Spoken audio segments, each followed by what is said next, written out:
24 ঘন্টা আমার রহমত তোর উপরে বর্ষিত হয়। রহমতি ইলাইকা নাজিল। 24 ঘন্টা আমার রহমত তোর উপরে বর্ষিত হয়। আমি প্রমাণ দিতে পারবো। 24 ঘন্টা হাসপাতালে তো অক্সিজেনের শর্টেজ হয়, করোনা দেখায় দিছে কিরকম হয়, কিন্তু আজ পর্যন্ত ওয়েদারে অক্সিজেনের শর্টেজ হয় নাই, আর কোনোদিন হবে না। আল্লাহ বলে 800 কোটি মানুষ ডেলি 550 লিটার করে তোমরা পার হেড অক্সিজেন নাও।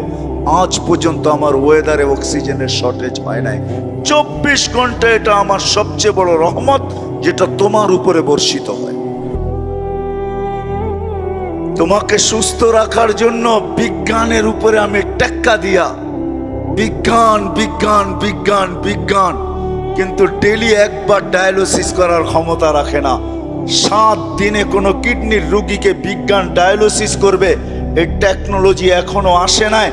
আল্লাহ বলে আমি কুদরত দিয়া, আমার প্রযুক্তি দিয়া ডেলি তোকে আমি 36 বার ডায়ালিসিস করি, শুধু সুস্থ রাখার জন্য।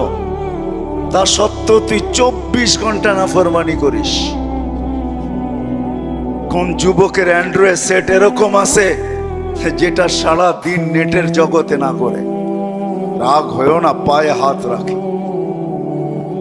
আল্লাহ বলে 24 ঘন্টা সুরক্ষিত করার পরেও যখন তোমাকে ডাকি তো তুমি আসো না। একটাই বাহানা দেখাও, একটাই তুমি বলো আমি ব্যস্ত। যদি প্রশ্ন করি কাঠটা দিয়ে ব্যস্ত, এই দেহটা কার, কে দিছে? আচ্ছা আমি ব্যস্ত মানলাম অফিসে, কিন্তু এই দেহটা কার? আল্লাহর মানেন তো? না মানলে কোনো কথা নাই। এটা তো বলেই দিলাম, মেসেজ দেওয়া আছে যে তুমি আজকে না মানো, কালকে তোমাকে মানতে বাধ্য করব।